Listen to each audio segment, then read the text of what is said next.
sobre todo queremos que quede claro nuestro mensaje, que se acaba el tiempo de los políticos, es el tiempo de las inquilinas y vamos a bajar los precios, les guste o no, con una huelga de alquileres. ¡Los caseros! ¡Nos roban el suelo! Hace falta ya una huelga de alquileres para decirles que si no se regulan los precios nos los regularemos nosotras. Días hablamos de vivienda porque se trata del derecho que está en el centro del debate político gracias a la pujanza de quienes se manifiestan por defender y exigir el cumplimiento de este derecho.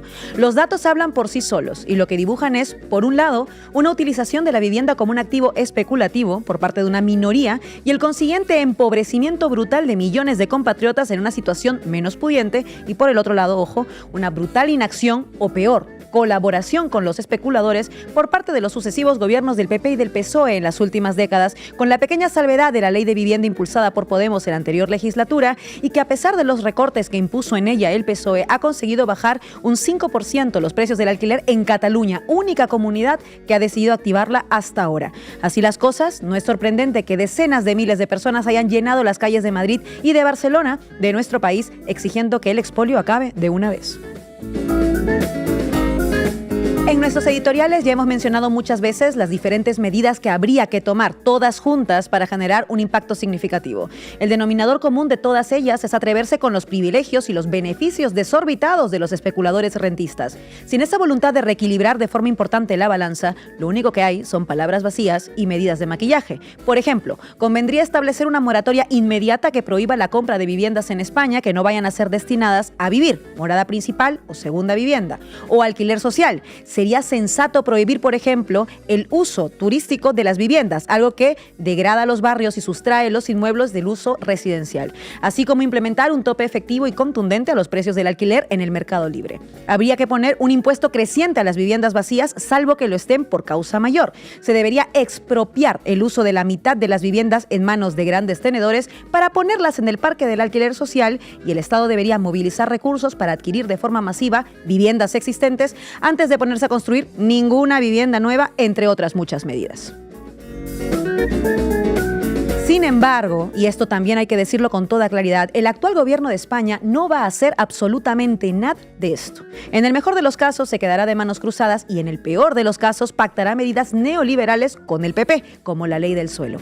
Esto es así, primero, porque en un contexto en el que después de la expulsión de los morados del Ejecutivo ya solamente manda Pedro Sánchez, lo lógico es que sean las políticas del PSOE las que se impongan sin ningún tipo de contestación en el Consejo de Ministros. Y estas políticas siempre han sido, en materia de vivienda, de derechas. En segundo lugar, no podemos soslayar los diferentes frentes que tienen abiertos Sánchez y el PSOE y que les consumen cualquier mínima energía que se pudiese destinar al diseño e implementación de políticas públicas, teniendo en cuenta la interna que tienen en estos momentos los socialistas en los territorios, contemplando el estallido de la bomba de racimo del caso Koldo la pasada semana y recordando que el actual gobierno de PSOE y Sumar nunca contó con una mayoría parlamentaria progresista que no requiriese del concurso de los 12 escaños de derechas de Junts y el PNV. Parece evidente que imaginar que se van a dedicar a resolver los problemas de la vivienda de la ciudadanía no es más que el más inocente de los pensamientos mágicos. Cualquiera que no haya nacido ayer ya debería saber a estas alturas que la única posibilidad de que se ponga coto al brutal saqueo económico que ejercen en España los especuladores rentistas contra los jóvenes y las familias más humildes de nuestro país pasa por torcer el brazo del gobierno en contra de su voluntad. Si algo puede pasar con este gobierno y en esta legislatura será porque los habremos obligado desde el Parlamento y desde las calles. No hay otra opción. Esto lo decíamos ayer en el editorial de Diario Red tras una jornada de manifestación histórica y multitudinaria en Madrid y Barcelona, como decíamos. Hoy en La Base hablamos de la vivienda en España. Bienvenidos y bienvenidas. La Base.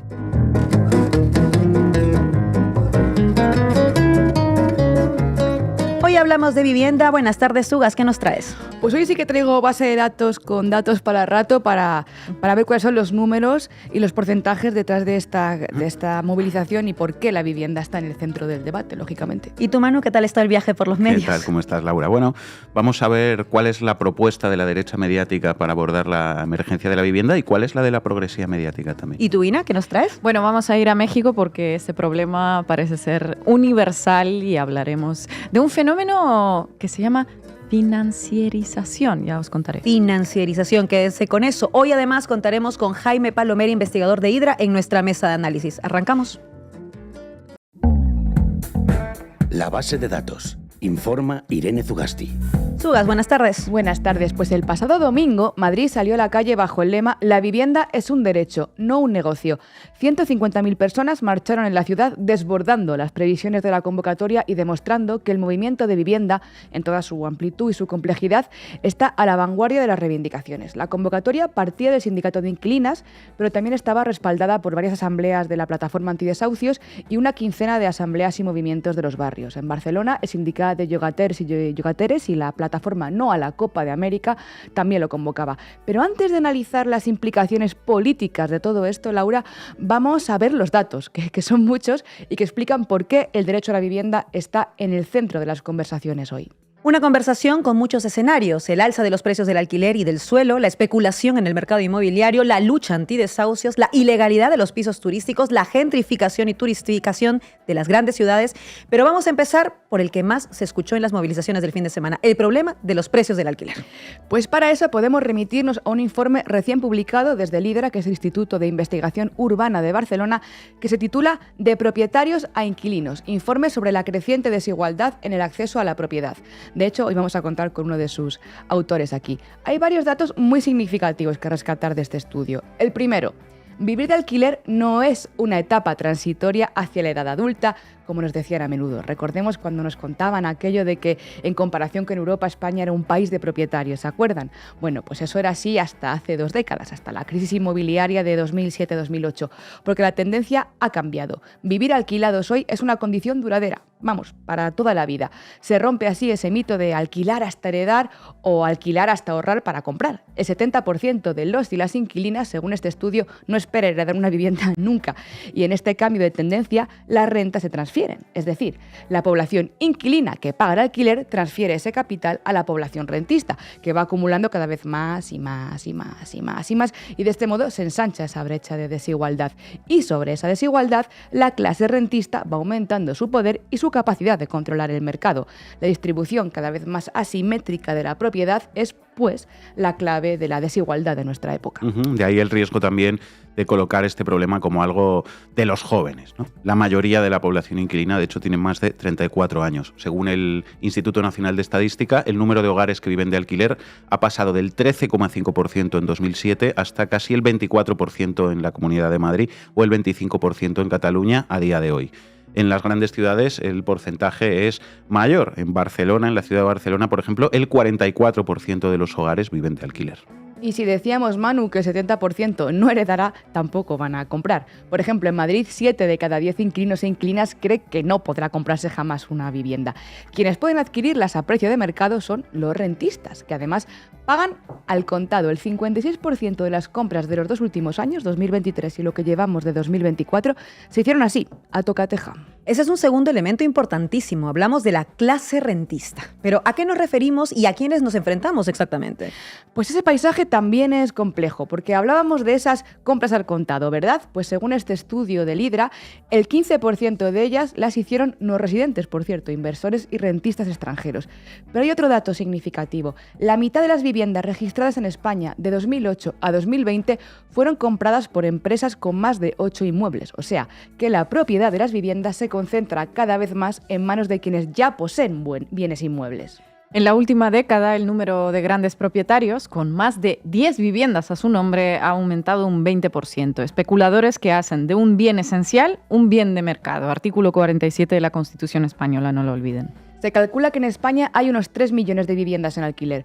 Un 15% del total, unas 400.000, son de personas jurídicas, es decir, fondos de inversión, fondos buitre, según los datos del Ministerio de Vivienda y Agenda Urbana. Sin olvidar además, ojo, que el Estado tiene una importante participación, por ejemplo, en CaixaBank, o es propietaria de la Sareb, ese banco malo, si se acuerdan, que se creó durante la crisis de 2012 para comprar los inmuebles propiedad de los bancos a un precio menor y así darles activo y sanearles las cuentas.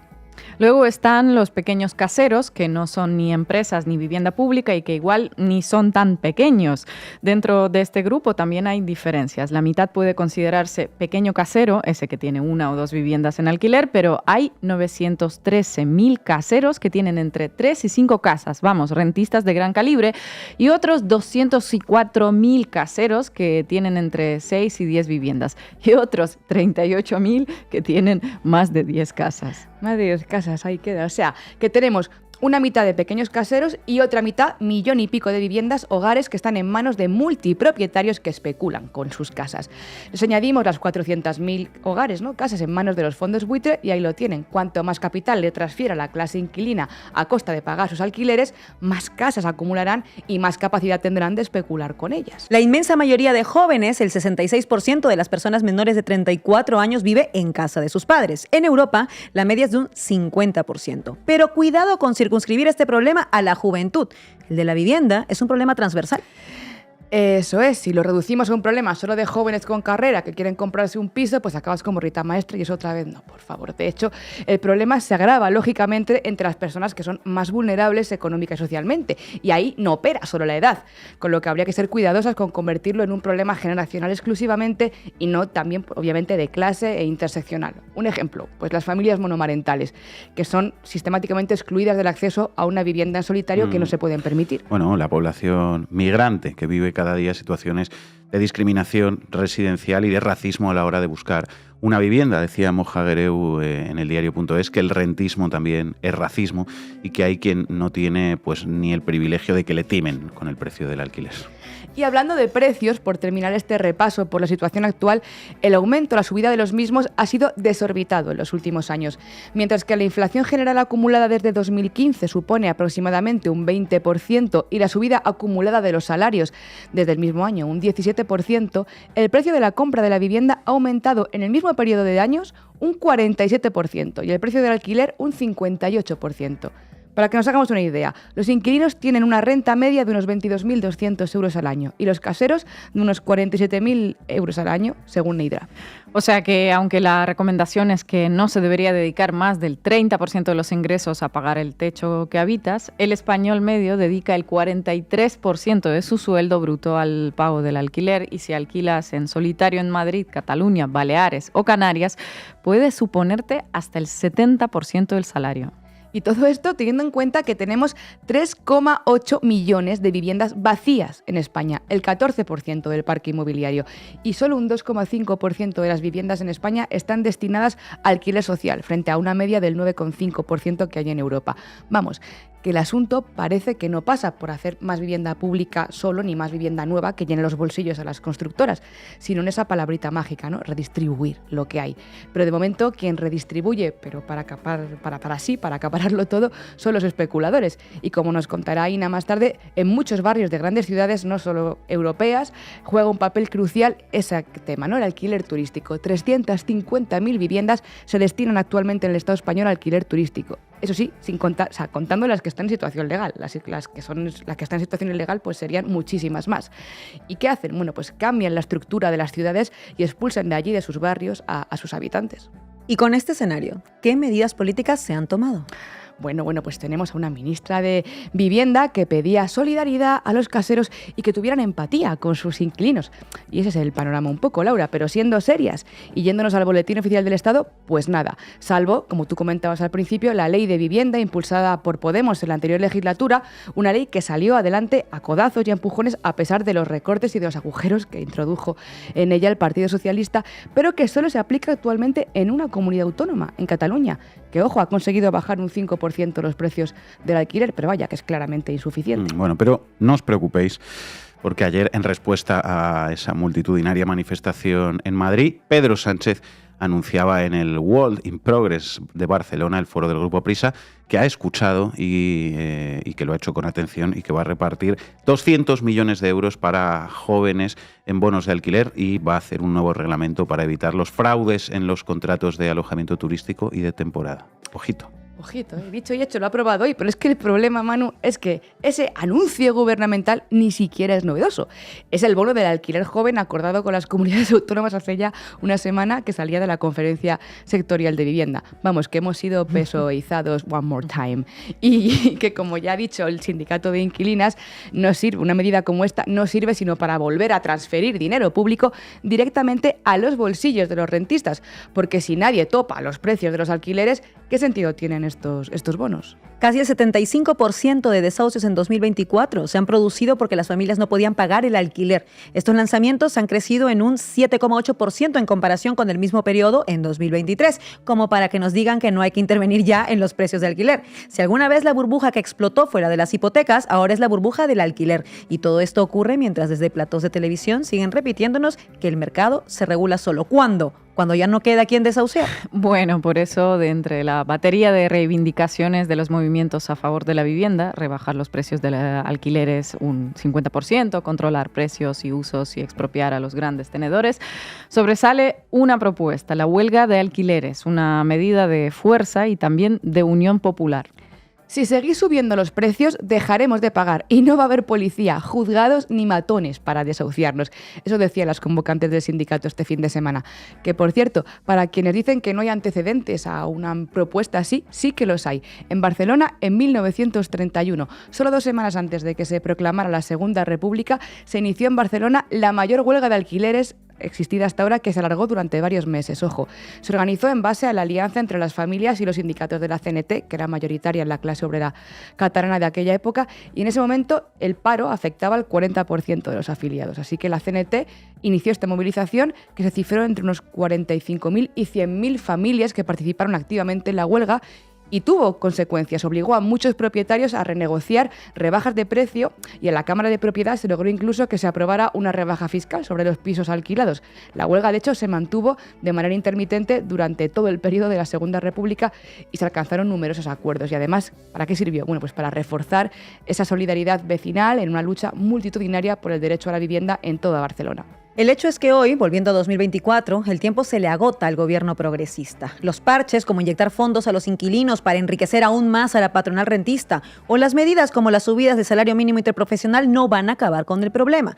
Las soluciones se han escuchado este fin de semana en Madrid. Son evidentes, están ahí adelante, pero hay que tener el coraje de querer llevarlas a cabo. Por nuestra parte, desde aquí, desde Canal Red, donde jamás habrá espacio para los desocupas, ni los anuncios de empresas de alquiler seguro, ni para la publicidad de los portales inmobiliarios, vamos a seguir apostando por un periodismo que sirva de altavoz a quienes les combaten. El 19 de octubre en Valencia saldrán a las calles por el mismo motivo y el 20 del mismo mes Canarias se movilizará contra la turistificación y sus efectos en los problemas de la vivienda. Lo dijimos ayer. Este plató es también vuestro. Gracias, compañera. Es con salario precario, compartiendo piso con 30 y pico años y con lo que nos dan las obras. ¡Fuera buitres de nuestros barrios! Nos están echando de las ciudades. No podemos vivir. Es terrible, estoy enfadada. Manu, buenas tardes. ¿Qué tal, Laura? Vamos, compañeros. Titulares al banquillo. El análisis mediático de Manu Levín. ABC, noticia de ayer, 14 de octubre, 24 horas después de la gran manifestación por el derecho a la vivienda. Economista aboga por agilizar trámites y proteger propietarios para facilitar acceso a vivienda. La gente no puede alquilar un piso porque los caseros les piden un riñón. Ante eso, medidas para proteger a los inquilinos, quizá. No, hombre, no. Proteger, pero a los propietarios. A los propietarios, compañera. A ver si nos enteramos ya. Hoy basta un vistazo rápido a los contenidos de la derecha mediática española para comprobar, pues, a favor de quién son todas las noticias, entre comillas, en ese eje que casi podríamos considerar la nueva contradicción principal de clase en esta época, ¿no? La que enfrenta los intereses de quienes poseen propiedades inmobiliarias y los de quienes solo poseen su propia fuerza de trabajo para pagar un alquiler. Hasta el punto de que buena parte de las piezas son básicamente manuales de instrucciones que explican a los caseros, solo un 6% de los adultos en España, cómo defender mejor sus intereses de clase, que se ve que lo tienen muy difícil en este infierno social comunista con tanta ley, tanta burocracia y sobre todo con tanto vago, tanto pobre y tanto muerto de hambre. OK Diario, 7 de octubre. Así es como puedes alquilar tu piso con garantía de cobro. Evita sorpresas desagradables con los morosos. OK Diario, 9 de octubre. Nos vamos a detener un poco en esta porque es de coña. Los usan todos los profesionales. 4 trucos infalibles para conseguir alquilar tu piso más rápido. Y comienza OK Diario recomendándole lo siguiente a los caseros. La psicología es muy importante para poder alquilar tu piso más rápido. ¿Cobrar por el alquiler un precio justo, acorde a los salarios reales de la gente trabajadora de este país? No, hombre, no. La psicología. Claro, es que todo el día que si regulación, que si control de precios, que si impuestos a la vivienda vacía, todo chorradas, comunistas, fracasadas y responsables de 100 millones de muertos. Psicología, gente, psicología. Escuchad a los que saben y tomad nota, por favor. Hay varios trucos que casi siempre funcionan con los inquilinos. Estos son algunos de los más destacados. 1.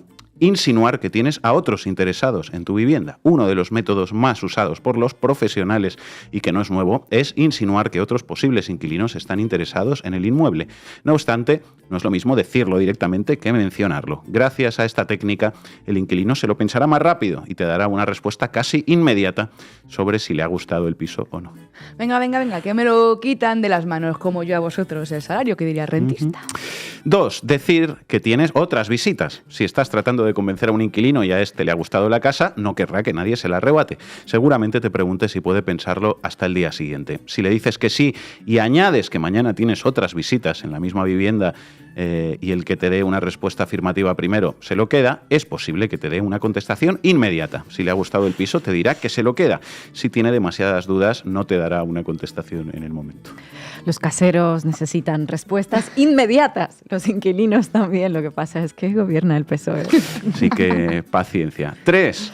Comentar que la vivienda está en una buena zona y tiene todo al alcance. Todo el mundo quiere vivir en una buena zona que tenga todo a su alcance. Por ello, la mayoría de las personas se dejan guiar por anuncios donde aparecen las mejores zonas de la ciudad, aunque sean algo más caros. Puedes tratar de convencer al inquilino diciéndole que tu piso se encuentra en una buena zona, que los vecinos son buenos y que no se escuchan ruidos. Además, puedes añadir que tienes todo cerca y que no necesitan ni usar el coche para moverse. Convence al inquilino haciéndole ver que lo tiene todo a su lado. Bueno, menos la ley y los medios de comunicación que claramente están del tuyo. 4. Sé amable y comprensivo. La amabilidad abre puertas. La palanca y el sacabombines sí que abren puertas, pero en fin. Debe ser el punto de partida en el trato con los inquilinos. Una relación cordial con las personas que buscan alquilar tu vivienda es fundamental. Debes responder de forma educada a sus dudas y ofrecerte a resolver todas las cuestiones que les surjan para facilitarles su decisión. Sea amable y comprensivo. Claro, después de tanta promoción de los matones de Desokupa, se ha llegado a un punto en el que hasta OK Diario tiene que recordar a los caseros que deben ser amables y que no pueden ir pegando la peña, claro. ¿Matones?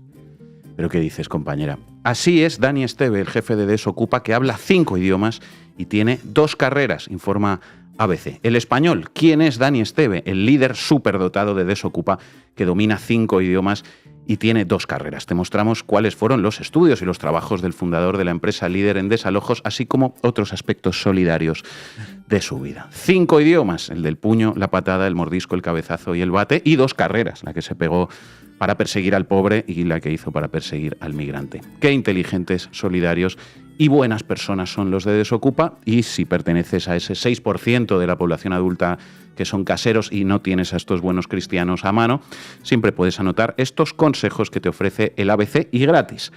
Esto es lo primero que debes hacer si tu casa ha sido ocupada. Puedes desalojarlos sin orden judicial. El procedimiento para expulsar a los ocupas se puede iniciar por la vía penal o la vía judicial, y las primeras 48 horas son claves para denunciar una usurpación o allanamiento de morada. El ABC confundiendo todo, usurpación y allanamiento, para que parezca que hay más ocupaciones en España, repitiendo leyendas urbanas sobre la de las primeras 48 horas y dando a los propietarios una serie de consejos que casi mejor que no los cumplan si no quieren acabar presos, porque son un poquito ilegales. Puedes desalojarlos sin orden judicial. En fin. Bueno, el ABC animando a los caseros a que cometan delitos, aunque lo de acabar presos no sé yo, porque aquí solo van a la cárcel los pobres. Además, compañera, los caseros ya tienen suficiente con el calvario en el que se encuentran. El calvario de Juan Pedro por unos inquiocupas, dice El Español. Me he ido fuera de Madrid porque me deben 2 años de alquiler. El calvario de Juan Pedro, sí, amigas y amigos, con la que está cayendo en España, los medios de comunicación aún se atreven a escribir en un titular que hay un calvario para los rentistas. Pocas cosas arden en este país. Por lo demás, la derecha mediática echa la culpa de la situación no a las políticas que han hecho los suyos durante décadas, no a la especulación inmobiliaria, no al hecho de que la vivienda sea una mercancía y no un derecho, no al hecho de que bancos y fondos buitre, junto con un 6% de la población adulta que son rentistas, estén devorando los salarios de los trabajadores, no a la ausencia de regulaciones a favor de la parte débil, que es el inquilino, sino a las tímidas regulaciones que se intentaron poner en práctica con la ley de vivienda. Ese es el problema. Hasta dicen, atención, que la manifestación del domingo fue contra la regulación. ABC editorial, vivienda, otra ley fallida que aumenta el problema. ABC sobre las movilizaciones. Los convocantes, cito literal, quisieron hacer un llamamiento al Ejecutivo para acabar con la ley de vivienda, que no ha servido para acabar con los problemas de un mercado cada vez más tensionado. Ah, vale. Así que todas las personas que estábamos ahí, en realidad lo que pedíamos no era una regulación eficaz, no era que se cumpla la ley y que se tomen medidas más serias, sin agujeros para proteger a la mayoría social, era la abolición de toda la ley de vivienda, el fin de toda regulación y barra libre a la especulación. Claro que sí, nos lo explica el ABC. Claro, si es que no sabéis ni lo que queréis, que os dan ya los lemas escritos, las pancartas. Lo que hay que hacer es acabar con las regulaciones y liberalizar más los alquileres, como en la Argentina de Milei, por ejemplo. Eso es lo que piden en realidad las movilizaciones y, sobre todo, lo que hay que hacer es construir más, mucho más. Bueno, alguien aquí tiene que pensar en los pobres constructores que están a pan y agua. ¿Y la progresiva mediática qué dice todo esto? Bueno, pues vais a ver. Por un lado, como no podía ser de otra manera, pues propaganda de las medidas, entre comillas, anunciadas por Sánchez. El diario.es, Sánchez sitúa la vivienda como prioridad absoluta del gobierno. No quiero una España de propietarios ricos e inquilinos pobres. Prioridad absoluta para Sánchez. ¿Qué ha hecho el presidente? ¿Escribir una carta a la ciudadanía? Sí, ¿no? Un hombre profundamente enamorado del derecho a la vivienda. Bueno, pues igual la carta hasta tenía más efecto que lo que en realidad ha dicho el presidente. Sánchez, continúa el diario.es, ha participado en la jornada inaugural del World in Progress Barcelona, un foro internacional organizado por el Grupo Prisa, acompañado del presidente de la Generalitat, Salvador Illa, y el alcalde de Barcelona, Jaume Collboni. De entrada, ha anunciado el reparto de 200 millones de euros para el bono alquiler joven, que esta semana se llevarán al Consejo de Ministros para que puedan ser ejecutados por las comunidades a las que les ha pedido más celeridad para su tramitación. Asimismo, ha explicado que habrá un nuevo reglamento para evitar los fraudes en contratos de alojamiento turístico y de temporada. Vamos, 200 milloncitos más para engordar los bolsillos de los caseros. Claro, bueno, pues como lo del IVA de los alimentos, ¿no? Los que mejor han entendido la medida de nuestro presidente, los compañeros de El Mundo Today. Qué tiempos estos, ¿no?, en los que la prensa de coña es más seria que la supuesta prensa seria. El Mundo Today. Los caseros preguntan al gobierno cómo se solicita el bono de alquiler para jóvenes. La verdad es que se lo ponen a huevo. Pero hablando del Grupo Prisa, atención a El País. Vivienda e intervención pública, razones y limitaciones. Y nos dice El País, la regulación para establecer topes a los alquileres impone un control de precios en zonas tensionadas para matizar sus efectos sobre los hogares, afectando al mecanismo de mercado directamente y generando distorsiones cuya gravedad puede ser inversamente proporcional a la precisión en su aplicación. Podría ocurrir que los topes de alquileres aplicados minuciosamente en periodos cortos tuviesen éxito en reducir los picos de precios en fases de gran tensión de demanda, pero no hay evidencia sobre ello. Lo que parece claro es que generalizar las limitaciones de precios sin ajustarlos a objetivos precisos no parece ser una política racional para el mercado de viviendas. Las limitaciones de precios que no se están aplicando provocan graves distorsiones, afectan al mecanismo de mercado, no hay evidencia de que funcionen, no es una política racional para la vivienda. Pero esto no era lo del ABC, seguro que no se le traspapeló el guión, no sé. Era lo del ABC. Y es lo de El País. La regulación no funciona, es una malísima idea y no hay que limitar los precios. Es importante leer esto, lo que piensa realmente la progresía mediática Universo PSOE, para entender por qué la actual ley de vivienda, como dice Jaime Palomera, tiene más agujeros que un queso de Gruyère. El PSOE aprobó en la anterior legislatura una ley de vivienda que no quería y en la que evidentemente no cree. Lo hizo por presión de Podemos, cuando todavía había alguien que presionaba en el gobierno, pero ¿qué hizo entonces el PSOE? Pues muy fácil, Manu, llenarla de agujeros para que no se cumpla. En particular, dos. El que deja toda la regulación en manos de las comunidades autónomas y los ayuntamientos, que no la aplican, tampoco allí donde gobierna el PSOE, y el llamado alquiler temporal, que no es más que la forma de burlar todo lo que establecía la ley para los alquileres ordinarios. Claro, el problema No es una ley de vivienda que intente limitar los precios. El problema es que es insuficiente esa ley y que no se cumple, porque el PSOE se encargó de que no se cumpla. Con ello, no solo ha hecho que el problema crezca y crezca y crezca, para los inquilinos, no para los caseros, por supuesto, que además son ellos mismos, la ministra de Vivienda es propietaria de 7 inmuebles, no solo han hecho con esto que el problema crezca, sino que además han abonado la idea de que esas políticas no funcionan. Desastre social y desastre político también. Made in Progresía. Para el país, el problema es la regulación, lo acabamos de citar, y la solución, y tampoco se me traspapeló esto con el ABC, aviso, construir más. ¿Que ya hay 4 millones de viviendas vacías en España? Sí, pero esas ya hay que dejárselas a los rentistas y los fondos de inversión extranjeros para que especulen, que están pasando un calvario, a construir más y solucionado. Lo dice el ABC y lo dice El País. Se plantea la alternativa, dice El País, entre aumentar el parque o disminuir los precios del alquiler. En medidas acotadas y de corta duración, esto último, disminuir los precios del alquiler, podría ser una opción, pero por muy doloroso que sea, un planteamiento a largo plazo dará prioridad al crecimiento del parque, que es la mayor causa de la subida de precios, aunque eso suponga, dice El País, un aumento de las desigualdades que a la vez requerirá un mayor presupuesto para ayudas a los hogares más vulnerables y quizá una elevación de la carga fiscal. Tremendo El País y pieza del mismo día de las movilizaciones en este periódico, domingo 13 de octubre. De la burbuja al gran déficit. España ha pasado de construir 600.000 a 90.000 viviendas. La construcción de casas ha sido tan escasa desde la crisis de 2008 que ni siquiera es capaz de cubrir la formación de nuevos hogares, lo que desemboca en una escalada de los precios de venta y alquiler. La crisis de vivienda, dice El País, que ha acorralado a los ciudadanos y ha hecho estallar el malestar social, se explica en gran medida por un gigantesco desequilibrio entre la oferta y la demanda. Hay muchas menos casas disponibles de las que se necesitan. Hay muchas menos casas disponibles de las que se necesitan, ya.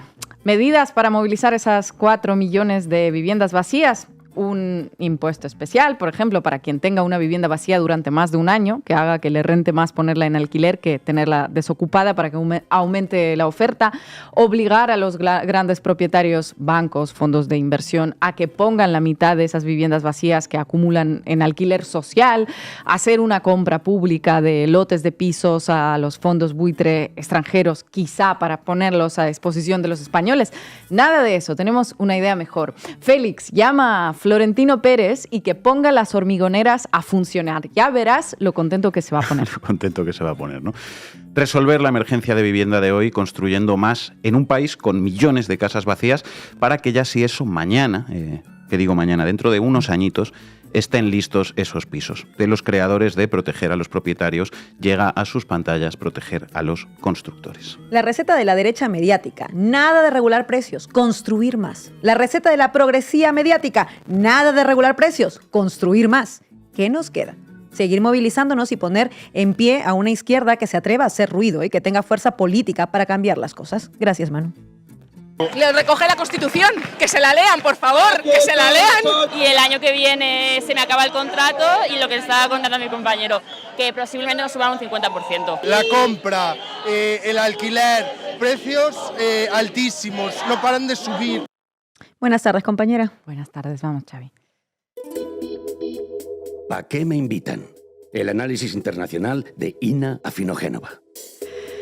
En plena pandemia del COVID, en febrero de 2020, una ciudadana de Estados Unidos llamada Becca Sherman publicó en la red a la que en aquel entonces llamábamos Twitter un mensaje lleno de buenas intenciones, positivo, propositivo, calcado de manuales de autoayuda. Hazte un favor y trabaja a distancia desde la Ciudad de México. Es verdaderamente mágico, decía el post, hoy eliminado, acompañado de una imagen de una casa preciosa de esas que se rentan en Airbnb a centenares de dólares por noche. Hazte un favor. Tú puedes. Alquílate una casita en Roma Norte y disfruta de la magia chilanga. ¿A qué esperas? The sky is the limit. Hazte un favor. Trabaja a distancia desde un chalet de Aravaca. Es verdaderamente maravilloso. Me pregunto por qué terminó eliminando ese pedazo de consejo a todos los indecisos que no sabían si hacerse ese favor o ahorrárselo. Pues porque se hizo viral, pero no precisamente de la manera en la que ella esperaba. No nos detendremos en los comentarios xenófobos, que los hubo, no se podía esperar otra cosa del estercolero que ha sido y sigue siendo esa red social, pero sí sirvió para abrir un debate sobre el acceso a la vivienda, los sueldos y los alquileres que no se corresponden con los ingresos, la gentrificación y lo que se conoce como la financiarización, que ya les explicaré más adelante este fenómeno. Todo problemas que no solo afectan a España y cuya naturaleza es multifactorial. Con sus más de 22 millones de habitantes, la Ciudad de México enfrenta un problema de vivienda gravísimo. Muchos de los trabajadores tienen que desplazarse horas y horas de casa al trabajo y viceversa, no solo porque lo determinan las distancias en este mastodonte urbano, sino porque han sido expulsados a vivir en las periferias porque resulta más asequible y es el único lugar donde se lo pueden permitir. Uh-huh. Lo primero que se nos viene a la mente cuando hablamos de la gentrificación en la Ciudad de México es la colonia Condesa, con sus parques, sus cafeterías preciosas, sus carriles bici, sus comercios y una cantidad de turistas o extranjeros que se decidieron a instalarse en la Ciudad de México y en ese barrio en calidad de nómadas digitales o para trabajar a distancia, como la autora de ese inspirador tuit que leímos al principio. En su cabeza era espectacular. Era espectacular. La Condesa es el ejemplo perfecto del panorama de la vivienda en el país. Viviendas viejas de altísimo coste y viviendas más nuevas que venden o rentan y que son verdaderos zulos o cajas de zapatos, con lo que allá llaman, amenidades, esos espacios comunes con servicios varios y eso sí, a precios exorbitantes. Ambas categorías son inaccesibles para el ciudadano de a pie y están enfocadas más al público extranjero que se hace el favor de trabajar desde el sur global por el sueldo del norte global. Así, el sueldo del norte global y el alto poder adquisitivo de los nuevos residentes de larga duración modifican totalmente el entorno de los barrios que antaño eran populares, el tipo de comercio, el tipo de vivienda y, por supuesto, los costes. La Condesa es un buen ejemplo, pero no el único. La colonia Roma está en el mismo nivel. Se popularizó entre extranjeros después de la película de Alfonso Cuarón, Roma, esa peli en blanco y negro que narra la vida de una empleada doméstica interpretada por Yalitza Aparicio, que trabaja en una emblemática casa de ese barrio sirviendo a una familia de clase media de los años 70. El director mexicano homenajeó a su propia familia y a su casa en la calle Tepeji 21 en Roma Sur. Según la plataforma Mercado Libre Inmuebles, entre agosto de 2018, cuando comenzó a popularizarse la película, y enero de 2019, la búsqueda de vivienda en venta o en alquiler en la colonia Roma subió casi un 50% y un 35% respectivamente. Y los precios también subieron, obviamente. Si miramos hoy la oferta de alquileres en esa zona y las aledañas, tenemos acogedoras cajas de zapatos de 20 metros cuadrados a partir de unos 18,000 pesos, llegando a unos 35,000, 40,000, por unos departamentos más o menos espaciosos de unos 60, 70 metros cuadrados. ¿Y cuánto es esto en euros? 35,000 pesos mexicanos serían algo más de 1.600 euros. Caro hasta para alguien que viene del norte global, ¿verdad? Al menos de este norte global donde estamos nosotras. No sabemos si para un gringo o para un suizo esto sería asequible. Seguramente sí. Imposible para un mexicano trabajador, eso seguro. En el sexenio pasado de AMLO, el salario mínimo aumentó más del 100%. Hoy está en casi 7.500 pesos mensuales, es decir, unos 350 euros. Un monto bastante elevado para un país latinoamericano, pero que no alcanza ni para alquilar un adoquín en las colonias como Roma o como la Condesa. Según Martí Bartres, quien fuera gobernador de Ciudad de México, puede haber unos 90,000 extranjeros en el país que radican allá bajo el concepto de nómadas digitales. Su gasto podría superar los $1,000 millones anuales, algo nada menor, convirtiendo a México en el país de Latinoamérica más importante para este tipo de trabajo, el teletrabajo. Pero esto esconde otra realidad más oscura, que es la expulsión de los lugareños de la población local. Se estima que unas 20,000 familias fueron expulsadas de la Ciudad de México por falta de viviendas asequibles, según cifras del Programa General de Ordenamiento Territorial citadas por El Financiero.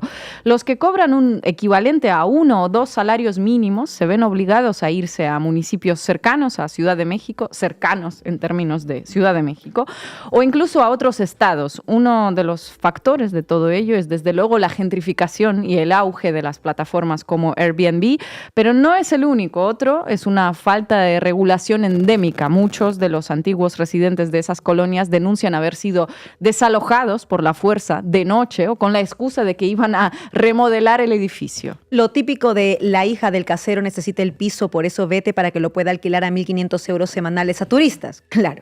Algo así, sin ninguna protección del inquilino.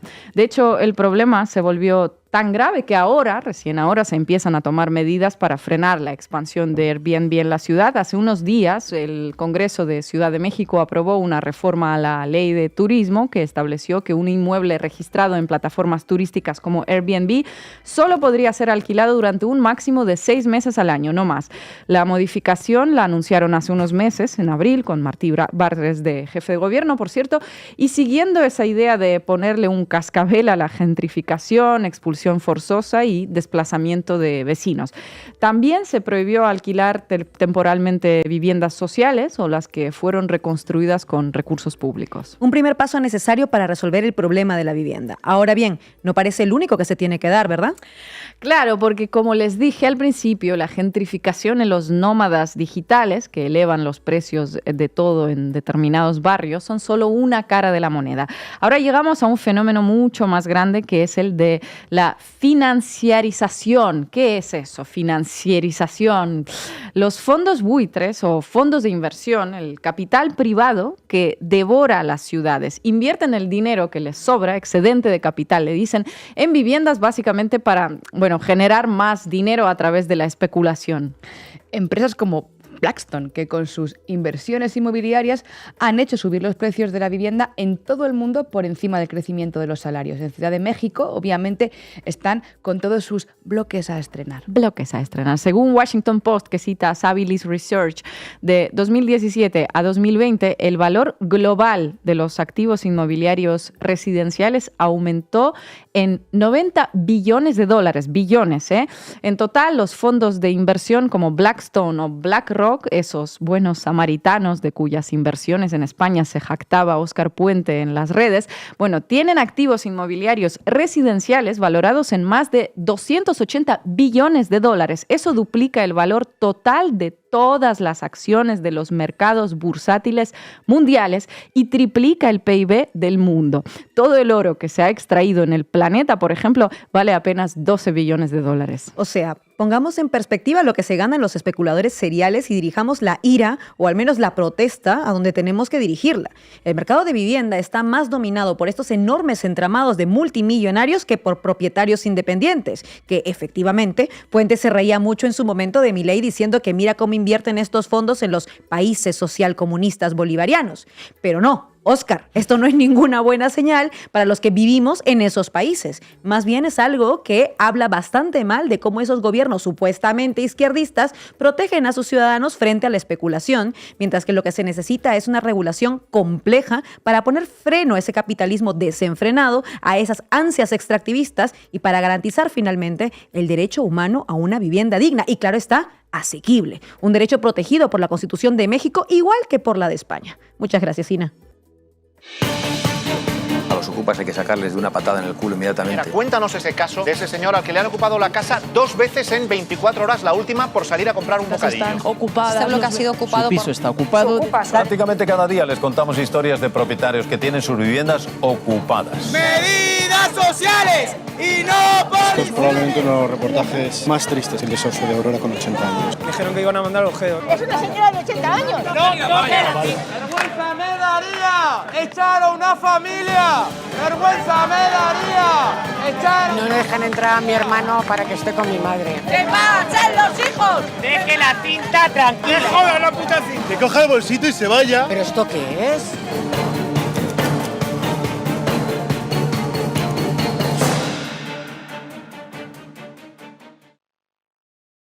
Hoy contamos con Jaime Palomera, investigador de Hydra, en nuestra mesa de análisis. Jaime, muchas gracias por estar con nosotras en La Base.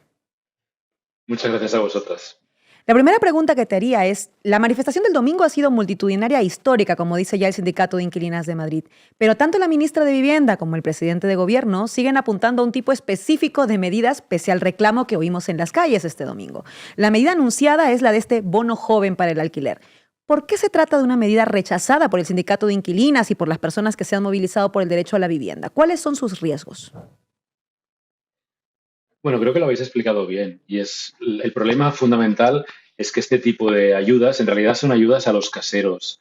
Si no hay una regulación del precio del alquiler, lo que sucede es que el casero, el fondo de inversión, el rentista, absorbe esa ayuda subiendo el precio.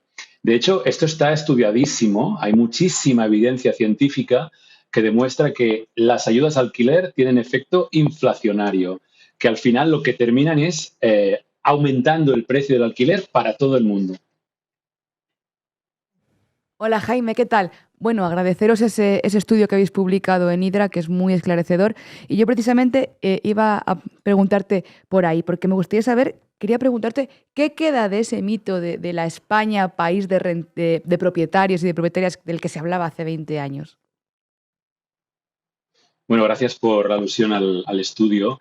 Yo creo que tenemos que empezar a entender que estamos en un cambio de época y es un cambio muy profundo. Lo estamos viendo sobre todo en las grandes ciudades. Hasta hace 15 años, hasta la gran crisis financiera de 2008, vivíamos en una especie de sociedad de propietarios en la que quien más, quien menos, podía hipotecarse de por vida, aunque eso era endeudarse mucho, pero podía hacerlo y podía comprarse su primera casa. Ese modelo entró en una crisis terminal con la crisis financiera de 2008 y desde entonces asistimos a una gran quiebra, a una crisis social que nos está llevando, sobre todo en las zonas urbanas donde se concentra la gente, nos está llevando hacia una sociedad de dos velocidades, donde hay una parte de la sociedad que ya es propietaria y multipropietaria, que es quien se está quedando las casas que salen al mercado. Un dato, el 60% de las compras son sin hipoteca y las están haciendo sobre todo multipropietarios y fondos. Y en el otro lado está toda la gente que no tiene posibilidad de acceder a la propiedad y que ve cómo va a tener que vivir de alquiler el resto de su vida. Un dato muy, muy fácil y rápido de entender. En Madrid y en Barcelona, el 70% de las personas que viven ahora de alquiler, jóvenes y no tan jóvenes, no esperan heredar una vivienda. Y en Madrid, también el 70% de la población no espera poder comprar una casa. Esto es un cambio de paradigma y además lo que hace es poner en crisis el ideal de la meritocracia, porque lo que estamos viendo es que lo que define tu futuro cada vez más no es tu esfuerzo, tu capacidad de construirte un proyecto, sino si heredarás o no heredarás. Si heredas una casa, la moneda te sale cara, entonces te ahorras el tener que pagar una vivienda y eso incluso te permitirá en un futuro comprar más viviendas. Pero si la moneda te sale cruz y no heredas, lo que te va a suceder es que pasarás seguramente el resto de tu vida empobreciéndote porque tienes que vivir en un mercado del alquiler muy desregulado y muy, muy asfixiante, que lo que hace es, pues básicamente, te impide construir un proyecto de vida. Buenas tardes, Jaime, ¿qué tal? Muchas gracias por atendernos. No hay que regular los precios, hay que construir más, nos lo dice el ABC. No hay que regular los precios, hay que construir más, nos dice también El País. Te pregunto, bueno, ante esta idea que además yo creo que va a crecer en las próximas semanas, ¿no?, de que hay que construir más viviendas en España, bueno, pues ¿qué posición tendrías? Pues mira, el origen de esta información es el Banco de España. El Banco de España publicó hace unos meses un informe y ese informe prácticamente baja línea y lo que hacen en ese informe es una trampa contable. Lo habéis comentado antes, ¿no? Ellos dicen que hay que construir 600.000 viviendas porque ven que en los últimos años la población ha aumentado en 900.000 hogares, pero de viviendas se han construido 300.000. Entonces dicen, hay un déficit de 600.000 que hay que construir. Pero digo que esta es una trampa contable porque lo que hay que mirar para hacer estos cálculos es toda la vivienda que ya está construida en España. Y resulta que cuando miras los datos, según la OCDE, España es hoy en día aún uno de los países con más viviendas por habitante. Es decir, que en realidad tenemos muchas casas, pero la cuestión es que no se están usando, no se les está dando a muchas de ellas una función residencial. Se habla, por ejemplo, de incorporar cientos de miles de viviendas, a veces públicas, a veces ni siquiera públicas, al sistema, y no se habla, pues por ejemplo, de que cada año se están incorporando al mercado turístico entre 50.000 y 100.000 viviendas. Muchas de ellas ni siquiera tienen licencia. En realidad, de lo que estamos hablando es de que el mercado turístico está secuestrando muchas de las viviendas que fueron construidas para que la gente viviera en ellas y destinándolas a usos totalmente ilegítimos. Por no hablar, lo habéis mencionado, de que tanto en ciudades pequeñas como en ciudades grandes hay aún grandes bolsas de viviendas vacías. Por ejemplo, en Barcelona hay 1 de cada 10 viviendas está o bien vacía o bien se está destinando a un uso totalmente anómalo. No vive nadie en esa casa. Y podemos hablar de muchas de las ciudades de más de 50.000 habitantes y capitales de provincia donde esto también está pasando. Entonces, de lo que se trata fundamentalmente es de decidir si se quiere dar la batalla real por dar función residencial a las viviendas que ya tenemos o si se quiere seguir haciendo trampas con promesas de construir viviendas, que, por cierto, lo más grave de esto, compañeros, lo más fuerte, es que ahora mismo, uno, no existen las capacidades para lanzarse a una orgía de la construcción, porque el sector de la construcción se ha vaciado desde hace 15 años, no se ha regenerado. Mucha gente que trabajaba ahí se ha jubilado, no hay la capacidad productiva. Por lo tanto, solo para que sepamos que esto simplemente es una trampa retórica, no hay capacidad para construir. Y en segundo lugar, es que tampoco nos lo podemos permitir, porque hay una cuestión y es que ahora mismo estamos obligados, si queremos salvar al planeta, a reducir la emisión de CO2. No hay nada más contaminante y más destructivo para el medio ambiente que el hormigón. Crear hormigón, generar hormigón es extremadamente contaminante. Y esto también lo saben quienes gobiernan. Entonces, cada vez que nos dicen que la solución es construir mucho, es básicamente intentar distraer, marear la perdiz para que no hablemos del gran problema, y es que fundamentalmente, lo habéis explicado, ahora mismo hay una entrada enorme de dinero hiperespeculativo en nuestro sistema de vivienda que se dedica por sistema a secuestrar viviendas para usos, como digo, muy especulativos. Y mientras esto suceda, mientras sigamos tratando la vivienda como un activo financiero con el que se enriquece cada vez más un grupo más minoritario, vamos a seguir teniendo un problema gravísimo de acceso a la vivienda y también, sobre todo, de desigualdad. Como os digo, el mercado inmobiliario lo que está haciendo es partir a la sociedad.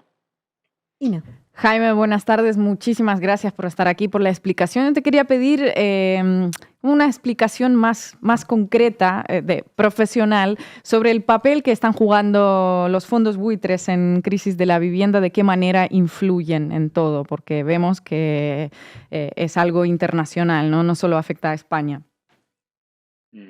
Bueno, lo que hemos visto en las grandes crisis, sobre todo la de 2008 y luego la del COVID, es que son momentos en que, gracias a que los tipos de interés están muy bajos, hay gente que piensa, oh, mira, los tipos de interés bajan, me podré comprar una casa.